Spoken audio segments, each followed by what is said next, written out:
Before we get into today's episode, I want to ask you a quick favour. If you're getting value from any of our podcasts, and I genuinely hope you are, could you take just 30 seconds right now and leave us a rating on Apple Podcasts or Spotify? It sounds like a small thing, but a rating would make a huge difference, and it'll take less time than pouring a cup of coffee.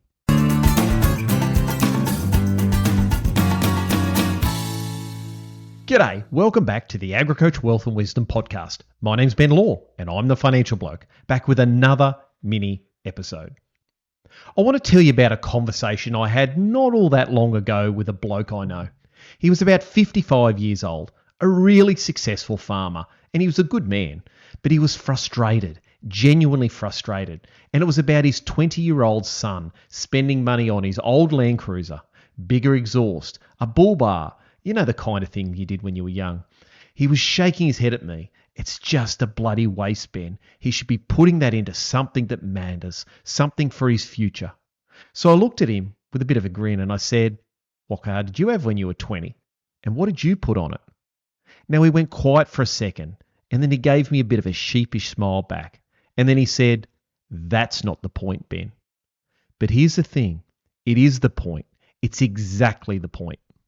Because at that moment, that sheepish little grin, it told me everything. He absolutely knew that he'd done the same thing, spent money on something his father probably thought was a waste, had his own ideas about what mattered, pushed back against the way the generation before him had done things. And somewhere between then and now, he'd forgotten. Not deliberately, it just happens. The farm grows, the strategy works. You make sacrifices and they pay off. And then over time, those sacrifices stop feeling like sacrifices and start feeling like the only sensible way to do things. And before long, you're looking at the next generation through the same eyes your father looked at you, and you don't even realise it. I see it all the time. The next gen coming home from ag college or a few years working off farm, and they're all fired up. They've got ideas. Maybe they want to trial a different breed or rotate a new crop or look at the numbers differently. And what do they get? Maybe an eye roll. Maybe we tried that 20 years ago. Or maybe even, when you've been doing this as long as I have, you'll understand. Sound familiar? Or the next generation wants to talk about building some wealth outside the farm, investing off farm, thinking about their own financial future, creating some balance in their life alongside the business. And the current gen hears that as disloyalty, as not being committed enough, as not having the hunger. But is that what it really is? Or is it just different? And different feels threatening when you've built something extraordinary by doing it one way for 30 odd years. Because here's what I know about the current generation of Australian farming families. You didn't just inherit this land and coast along. You worked. You sacrificed, you reinvested everything back into the business when it would have been easier to spend it. And overwhelmingly, that discipline has been vindicated. The operations I see across the country that have been built on that foundation are genuinely impressive. But that success can build its own kind of blind spot. When something works that well, it's very easy to stop being curious, to stop asking questions, to mistake "this is how we did it" for "this is the only way to do it." And that's when forgetting really sets in. Now, if you're thinking, "Ben, you don't bloody know what you're talking about," I want to ask you something. When did you put GPS guidance in your tractor or header? When did you first trial auto steer on the new tractor? When did you start using variable rate technology or looking at genetics or adopting a new spray program your father would have raised their eyebrows at? Because I'd be willing to bet that at some point, somewhere along the way, you were the one pushing for something new, something the generation before you wasn't sure about, something that felt risky or unnecessary, or like a fix for a problem that didn't exist yet. And it worked. And now it's just how you do things. That's the nature of innovation in ag. It doesn't stop. It doesn't arrive once and then sit still. Every generation pushes it forward in a different direction. And the next generation's version of that push looks like drones, robotics, AI, precision livestock management, data-driven decision-making, work-life balance. It looks like a different enterprise, different financial structures, different ideas about what a farming business can look like. Now, your father's generation looked at your innovations and some of them shook their heads. You looked at his methods and quietly knew some of them needed to change. And now it's maybe happening again, just one generation further down. The question isn't whether the next gen's ideas are right or wrong.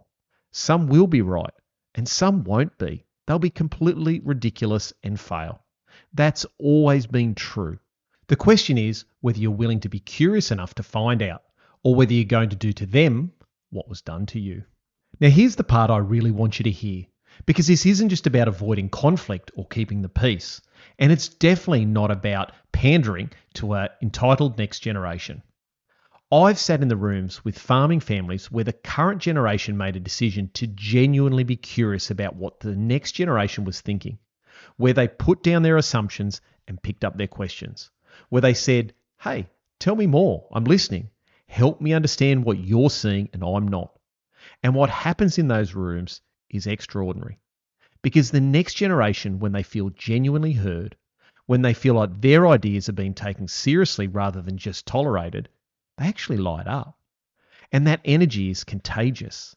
Suddenly you've got a business being driven forward by people who are excited about it, who can't stop thinking about it, who are bringing ideas to the table faster than you can work through them. There's nothing more exciting than an innovative farming business being driven by an energized next generation who feel like genuine partners in what's being built. That's not a threat to what you've created. That's the whole point of what you've created. That's the dream, a business and a family that doesn't just survive the transition, but gets stronger through it. But it starts with curiosity, and curiosity has to come first from the person with the most power in the room, and that's you. So let me speak plainly to both generations. To the current generation, you were once the next gen. You had opinions your parents didn't agree with. You saw things differently to the people that handed the keys to you. You probably had a modified Landcruiser of your own at some point, metaphorically or literally. Your kids deserve the same curiosity from you that you wish you'd been given. Now, that doesn't mean you hand over the wheel before they're ready. It doesn't mean every idea they have is a good one. But it does mean you sit down and genuinely ask, what do you see that I'm not seeing? What does success look like to you in 10 years for yourself, not just the business? What would make you feel like all of this is worth it? And then you listen without fixing, without redirecting, without saying, that's not the point, because it is the point.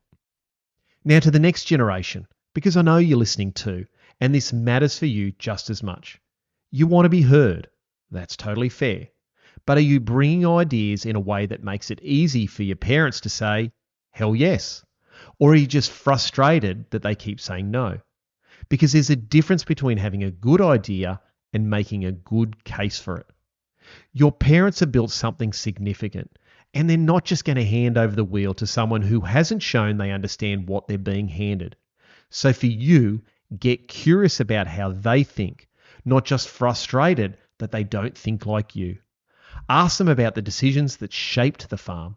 Ask them about what they got wrong as well as they got right. Show them the same respect you're asking them to show you. Because you see, curiosity has to go both ways. And that's how you build something together, something that'll last.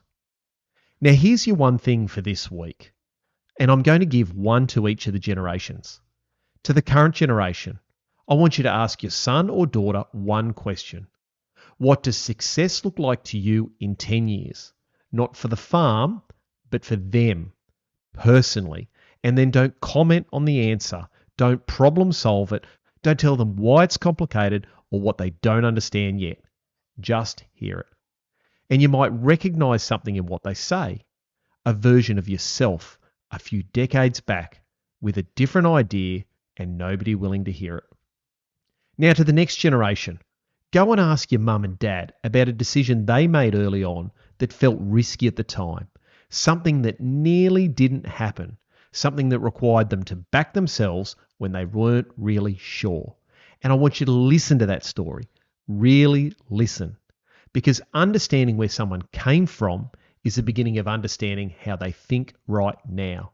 And for you, that's where a real alignment starts and frustration decreases. And that's it for today. If you found that valuable, make sure you share it with your family and friends.